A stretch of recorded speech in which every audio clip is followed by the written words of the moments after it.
Дінді сынатын жастарға арналған топ 4 кеңес. Достар, барлықтарыңыз сәлеметсіздер ме? Бүгін біз дәл осы тақырып жөнінде сөз қозғайтын боламыз. Басамас бұрын міндетті түрде арна тіркеліп кетіңіздер, лайк басып кетіңіздер, комментарий жазып кетіңіздер. Және де басамас бұрын өте маңызды нәрсе айтқым келеді.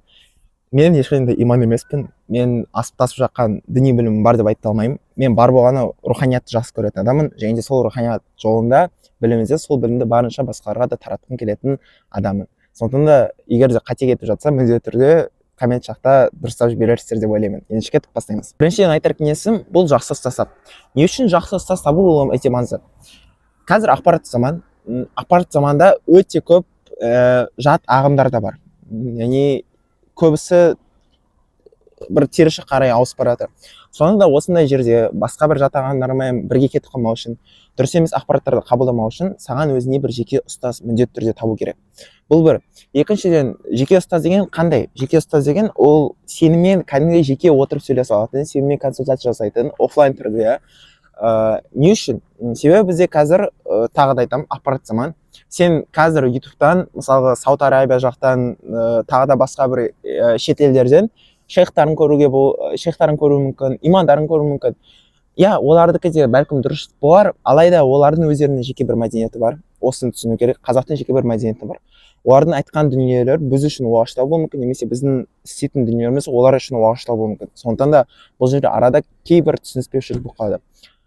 Міндетті түрде қазақ болғаны меніңше дұрыс деп санаймын.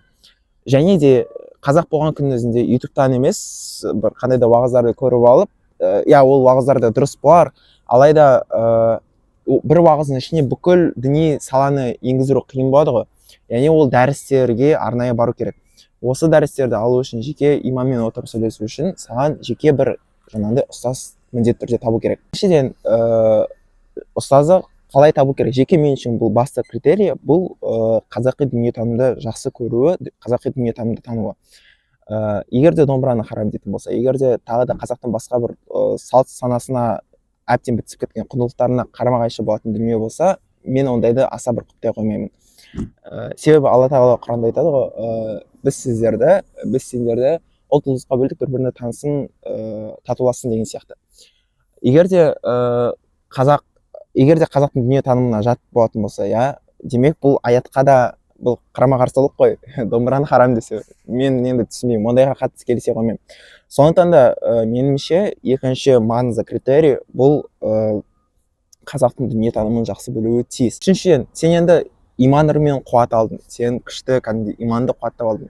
Бірақ та саған керегі басқаларға да насихат жасайсың ғой, ол сөзсіз сен ана ішіндегі энергияны бір жаққа жұмсағың келеді. Басқаларға насихат жасағанда өте қатты абайлап насихат жаса. Себебі сен насихат жасауын адамдарды дұрыс жолға шақыру керек. Біздің тілмен айтқан кезде, яғни ақиқат жолға шақыру керек. Бірақ басқаларға насихат жасайын, жоқ, сенікі қате, мынау дұрыс, мынау бұрыс деп әрқайсысын орнына қоямын деп, керісінше діннен қашырып алма. Керісінше олар дінді жеп көріп жүрмесін. Әйтпесе бізде қазір өте көп жағдай осындай. Біз дінді шақырамыз деп, діннен қашырып жүреміз. Қазақ тілін дамытамыз деп, керісінше қазақ тілінен алыстатып жүреміз. Көркем мінезді қыламыз деп, керісінше анау адамды одан сайын ашуландырып жүреміз. Сондықтан да осы жерде өте қатты абайлау керек. Және де төртіншіден, осыған тура сай, ең маңыздысы бұл, мен үшін ең маңыздысы деп ойлаймын, діндегі бұл көркем мінезді болу.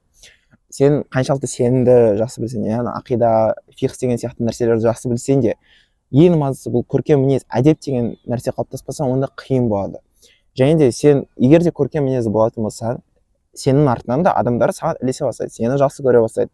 Демек, мұсылман, ислам діні өте керемет дін деп қабылдай бастайды. Яғни сен осы көркем мінезді болу арқылы да басқаларға жақсы бір насихат жасай аласың деп ойлаймын. Бұл менің жеке ойым, осындай бір 4 кеңес берер едім.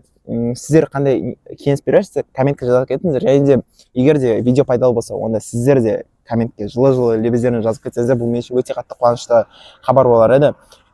Лайк басып кетіңіздер, арнаға тіркеліп кетіңіздер, бұл видеоны достарыңызға таратып кетіңіздер, оларға да пайдалы болсын. Сіздермен бірге болған қазақ профессор, келесі видеода кездескенше.